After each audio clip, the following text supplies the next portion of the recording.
to it. Some of you might remember about 2 weeks ago, remember that python skin we found? Yeah. Very, very big python skin. Is that python? Rex and I were on drive and we saw a skin and we picked up, so we saw it on drive. We measured it about 4.2 meters, and somehow it seems the snake died. I don't know exactly what, it's been dead for a phase. Very, very thick stuff this, but we're going to try and go in and show you. Yeah.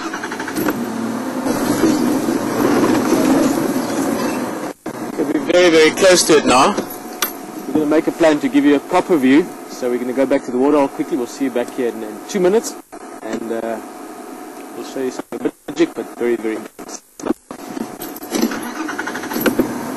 A bit of alternative view. We've got the camera right down there for you, and this is almost certainly, not almost, I am convinced that it's the same snake that we found that skin of. It was on Battalier Road that we found the skin.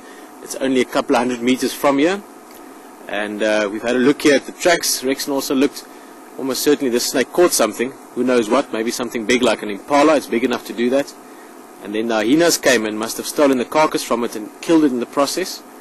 It looks like the hyenas even got a bit of a temporary den even just behind here in that termite mound. Now we're going to show you more of this snake. This is the ground's eye view at the moment.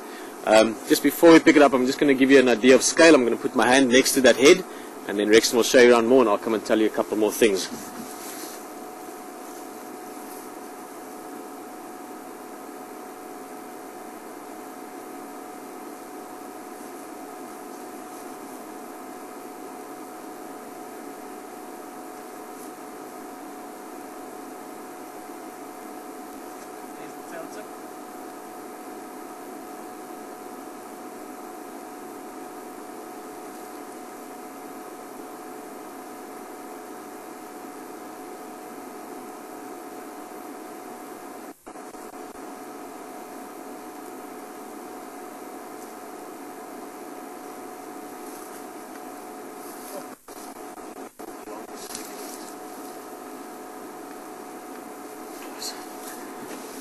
Guys, there you can see the body again. Now I'm trying to move around just to show you the size perspective when I was standing there.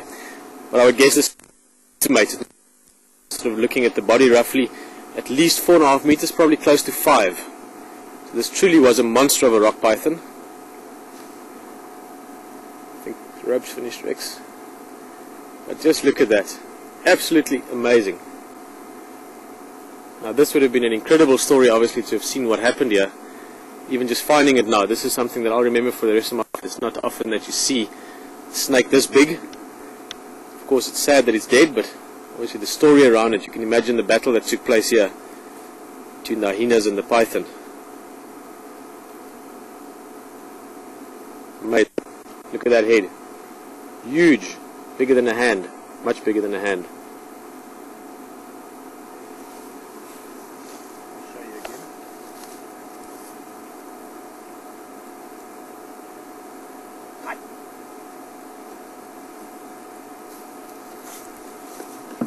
Unbelievable.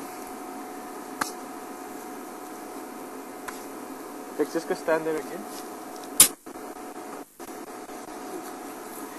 Wait, sorry. Almost fell into a hole here and moved. Just want to give you again the size perspective of it. A little bit difficult to see there, but look at that. That's Rex standing there. Let's just pick the tail up there again. There's the head, the body, that part of the body there is my thigh, a little bit thicker. There's the tail where Rexon is standing. Absolutely monstrous snake.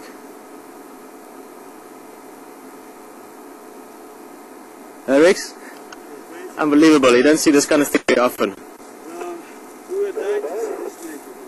Yeah, I've been looking for him.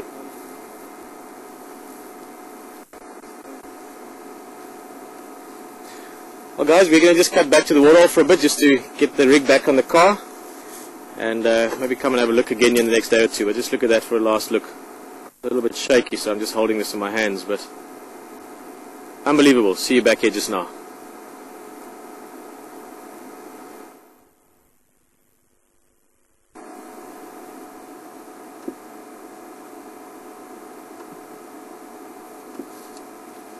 Once again, truly amazing. This is not quite the way we thought we'd find the snake. We've been talking about it and looking around for it, but just a really unbelievable thing to find. I don't think I'm ever going to see something like this again.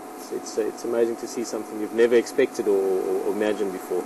Just a question that's come through from Joe Williams. I'm sure lots of you wondering as well about how this happened, why this would have happened. Just again, it's speculation. There's not enough clear, definite signs of a carcass here that we can say did definitely kill an impala, but theoretically an impala, maybe a warthog. There's a big hole in the termite mound back there. It's a possibility as well. But most likely from a carcass scenario that the hyenas found it, and then stealing the carcass but killing the python as well. And again, Joe, there could be many reasons why. I don't think necessarily for food. It doesn't look like it's been eaten, but it could have been in the fight for the carcass. It could have been subconsciously maybe because there's other young hyenas in the area, like you suggested, that they want to make sure a snake of this size doesn't live around here. It's the same as hyenas will kill lion cubs, or lions will kill hyenas to take away competition. This would be a competitor for things like lion and hyena. It will eat the same size food to an extent. So it's taking care of or taking out a competitor, potential threat. Again, lions kill hyenas, or hyenas kill leopard cubs or whatever, because those things not only compete for the same resources, but they also can kill their offspring. So this snake fits into that bracket. The snake is big enough to sort of count within that echelon of large predators. Yeah, that's, I think, the most likely theory. Obviously not impossible that they came across it and just killed it outright. But I do think there was a carcass scenario involved with it. Lots of hyena tracks around. I think we'll come back past here and have a look later tonight as well. Amazing.